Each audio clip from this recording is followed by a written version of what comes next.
నమస్తే, welcome to Leo. మనతో ఉన్నారు సీనియర్ జర్నలిస్ట్ హేమసుందర్ గారు. సార్ నమస్తే. నమస్తే అండి. అయితే డిసెంబర్ 6వ తారీఖు అనగానే భారతదేశంలో బ్లాక్ డే అంటారు. బాబ్రీ మసీద్ సంబంధించిన అల్లర్లు కావచ్చు, ఇవంతా కూడా ఆ రోజు బ్లాక్ డే. కానీ తెలుగు సినీ ఇండస్ట్రీకి డిసెంబర్ 5వ తారీఖు బ్లాక్ డే అని చెప్పేసి పెద్ద ఎత్తున వార్తలు వస్తున్నాయి. ఎందుకంటే ఇప్పటికొక సంవత్సరం అనుకోవచ్చు, లాస్ట్ పుష్ప 2 సంబంధించిన రిలీజ్లో రేణుక అనేటువంటి ఒక మహిళ చనిపోవడం, తొక్కిసలాట ఈ రోజుకి సంవత్సరం. అదేవిధంగా బాబు ఇప్పటికి ఇంకా కొంచెం కోలుకుంటూనే ఉంటున్నాడు.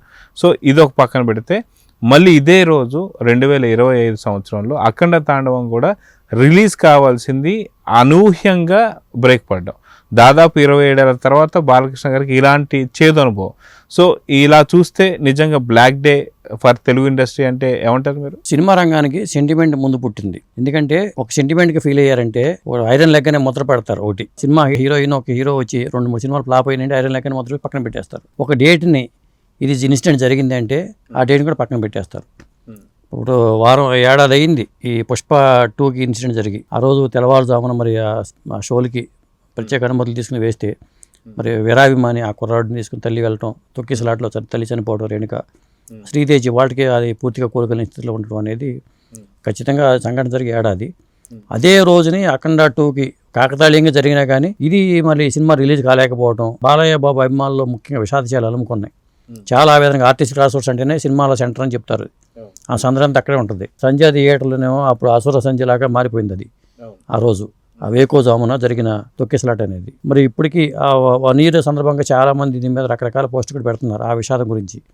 ఇదే సందర్భంలో మరి ఇదే టైంలో అఖండ 2 రిలీజ్ కాకపోవడం అనేది మరి కాకతాళీయంగా జరిగినా కానీ సినిమా వాళ్ళు భయపడే డేట్గా మారిపోయింది ఇది. ఇప్పుడు మీరు 6వ తారీఖు ఎట్లయితే అన్నారో దాంట్లో దీనికి కలిపే అవకాశం కనపడుతుంది 5వ తారీఖుని కూడా.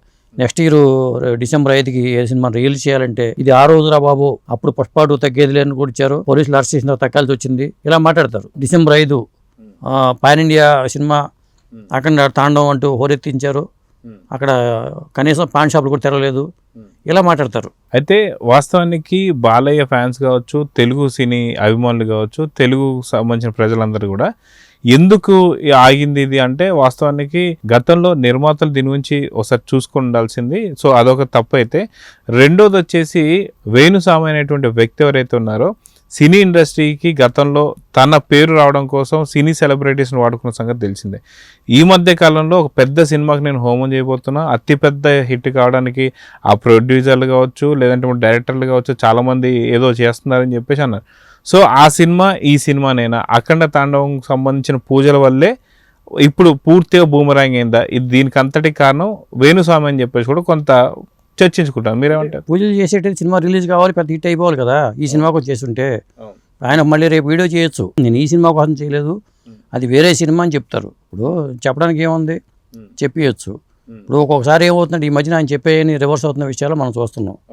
ఎప్పుడైనా సరే సోషల్ మీడియాలో మనం చెలరేకపోతే అదే సోషల్ మీడియా మనం పక్కన పెట్టేస్తుంది. ఆ పరిస్థితి వచ్చినప్పుడు చాలా జాగ్రత్తగా ఆచితూచి మనం మాట్లాడాలి. మరి సినిమాకిను ఆయన చేసే హోమాలకి సంబంధం ఉందని నేను అనుకోవట్లేదు. శాంతులు చేయాల్సిన అవసరాలు అయితే ఉంటాయి, సినిమాల పరంగా శాంతులు చేయాల్సిన అవసరాలు అయితే ఉంటాయి. మరి చండీ హోమాలు లేదా ఇట్లాంటివన్నీ చెప్తూ ఉంటారు జనరల్గా. కానీ సినిమా హడావుడిలో హోమాలు చేసుకుని కూర్చుంటే సినిమా రిలీజ్ ఆగదు, రిలీజ్ జరగదు కూడా. కాబట్టి వాళ్ళు టైము ఉండదు. మనం చూసాము శాంతులు చేసుకునే టైము ఆయనకు ఉందా బాలయ్య బాబుకి. ఓ పక్కన బాంబే వెళ్ళారు, ఓ పక్కన కర్ణాటక వెళ్ళారు, ఓ పక్కన తమిళనాడు వెళ్ళారు, మరి ఇక్కడ ఈవెంట్లు ఇన్ని చేసుకుంటే ఎట్లా ఉందండి ఇది? ఇల్లు కాలి ఒకటి ఏడిస్తే ఇంకోటి కాలి ఇంకొకటి ఏడ్చాడు అన్నట్టుగా ఉంది. ఇప్పుడు ఒక పక్కన చాలామంది బాధలో ఉన్నారు సినిమా రంగంలో, చాలామంది ఇట్లా జరగడం మీద. ఎందుకంటే ఈ సినిమా ఎంత కలెక్ట్ చేస్తుంది అనే లెక్కలో ఉన్నారు మొన్నటిదాకా. ఇప్పుడు ఆ లెక్క తప్పింది అనేది గోలలో ఉంటే మళ్ళీ ఈ పైన ఇవన్నీ చేస్తుంటే ఒక రకరకాల ట్వీట్లో చూస్తున్నాం. ట్వీట్లో పక్క మరి ఒక పక్కన ఇలాంటి విషయాలు ఇవన్నీ చూసుకుంటే ఒకసారి పిచ్చెక్కిపోద్ది అనమాట. నిర్మాత ఒక విధంగా చెప్పాలంటే బాలయ్య బాబు చాలా సంయమనంతో ఉన్నారు. ఒక్కసారిగా ఆయన విజృంభించేసి బలు దింపండి రేపు సంక్రాంతికి అని అన్నారనుకోండి, ఆ అలకలోనే అవుతుంది. సో వాస్తవానికి బాలయ్య గారు కూడా ఒక ఉగ్ర రూపం చూపించబోతున్నారు.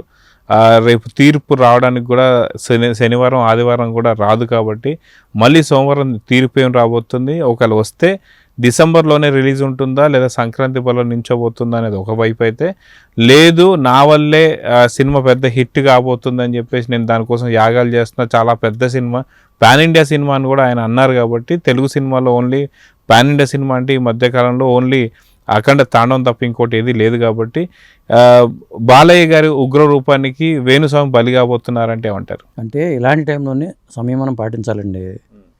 ఆయనేమో పాటించాల వేణుస్వామి గారు. ఓ పక్కన ఇది జరుగుతుంటే ఆయన సినిమా రిలీజ్కి ముందే హిట్ అయిపోతేనేమో మళ్ళీ ఆ విధంగా ఇంకో వీడియో పెట్టేవాళ్ళు. అది లేదు ఇక్కడ. ఇప్పుడు బాలయ్య బాబు కూడా ఆ ఉగ్ర రూపం తెచ్చుకోవటం కష్టం. తెచ్చుకుంటే మళ్ళీ అది వేరుగా ఉంటుంది. సంయమనంతో ఉండాలి. మనకి ఇది మంచిగా జరిగింది, అంతా మన మంచిగా జరిగింది కాబట్టి దురంధర్ లాంటి సినిమా పెద్ద హిట్ అయిపోయింది కాబట్టి ఆ సినిమాలో మనం రిలీజ్ చేయకపోవడం బెటరు ఇలా అనుకోవాలి. ఇప్పుడు కూడా ఒక చెడు జరిగినప్పుడు ఇది మన మంచిగా జరిగింది అనుకోవాలి. ఇప్పుడు గ్లాసులో సగం నీళ్లు లేవని చెప్పొచ్చు, సగం నీళ్లు ఉన్నాయని చెప్పొచ్చు. కాబట్టి ఈ సినిమాకి అది మన దానికి అఘోర మనకి శివుడికి సంబంధించిన చెప్తున్నాం కాబట్టి ఆ భగవంతుని నిర్ణయమే మార్చారని చెప్పుకోవాలి. ఎందుకంటే ఇన్ని అంశాలు ఉన్నాయి కాబట్టి దీనికి ఇది టైం కాదు, దీనికి ఇంకో టైం ఉంది. ఇప్పుడు శివుడు ఆజ్ఞ లేకుండా శివమైన కొట్టదంటారు. మరి సినిమాలో శివుడు ఆజ్ఞ లేకుండా సినిమాలు ఎలా రిలీజ్ అవుతాయి? కాబట్టి ఆ శివుడు ఆజ్ఞ రాలేదనుకోవాలి. పైగా అఘోర పాత్ర ఇది. ఇప్పుడు ఎప్పుడు రిలీజ్ చేయాలనేది ఆ భగవంతుడికి తెలుసు. అదండి. సో చూద్దాం సార్. ఖచ్చితంగా వేణుస్వామి మీద వస్తున్నటువంటి ఒక ఆరోపణలు కూడా చాలా వరకు నిజం ఉందని చెప్పేసి అంటున్నారు. సో మొత్తానికి ఆ శివుడాజ్ఞ ఎప్పుడు రాబోతుందో చూద్దాం మరి. నమస్తే. నమస్తే.